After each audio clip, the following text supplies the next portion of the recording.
Ketakutan Sayyidina Abu Bakar radhiyallahu anhu terhadap Allah Subhanahu wa taala. Menurut ijma' kata sepakat ahli sunnah wal jamaah, Sayyidina Abu Bakar radhiyallahu anhu ialah lelaki yang paling afdal selepas para nabi. Kedudukan beliau sebagai ahli syurga sudah pasti. Nabi SAW sendiri pernah memberi berita gembira kepada beliau tentang kedudukan beliau di dalam syurga. Bahkan diberitahu bahawa beliau akan menjadi ketua kepada satu kumpulan ahli syurga. Semua pintu syurga akan menyeru dan memanggil nama beliau.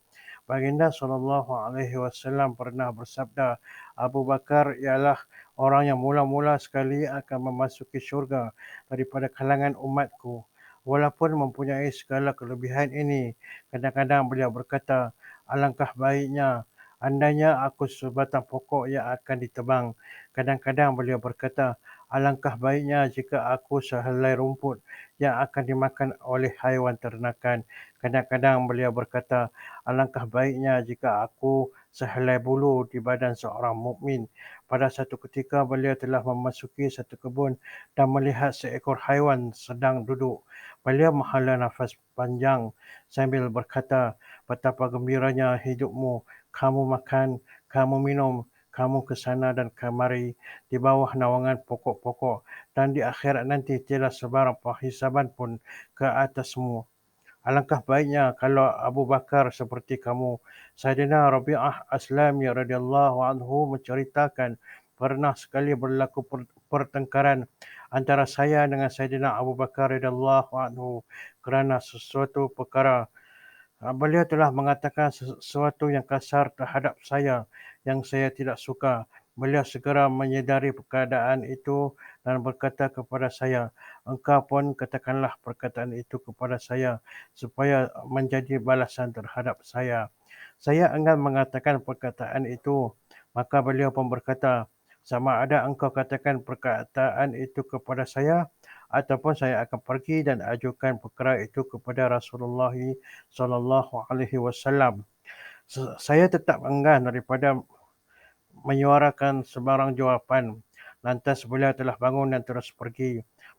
Beberapa orang daripada Bani Aslam datang dan berkata, adakah ini satu perbuatan yang wajar?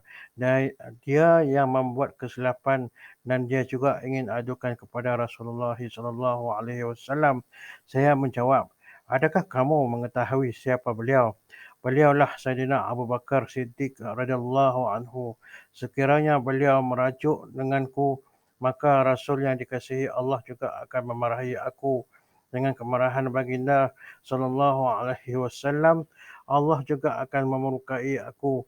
Jika demikian, tidak ada apa-apa keraguan lagi terhadap kebinasaan Rabi'ah.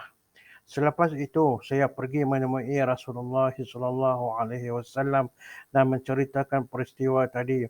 Baginda SAW pun bersabda, betullah itu, memang sepatutnya engkau tidak menjawab dan tidak membalas terhadap beliau. Cuma sebagai ganti, katakanlah, wahai Abu Bakar, semoga Allah Subhanahu Wa Taala mengampuni kamu. Demikianlah itu sifat ketakutan Sayyidina Abu Bakar radhiyallahu anhu kepada Allah Subhanahu wa taala. Beliau begitu fikir dan mengambil berat tentang satu perkataan yang remeh sehingga pada mulanya beliau sendiri yang meminta supaya dibalasi dan kemudian dengan perantaraan Rasulullah SAW, beliau ingin supaya Sayyidina Rabi'ah radhiyallahu anhu mengambil tindakan balas. Pada hari ini sungguh pun banyak perkataan yang kita ucapkan seantara satu sama lain, namun kita tidak pun terfikir yang kita akan dibalasi ataupun kita akan dihisab di akhirat.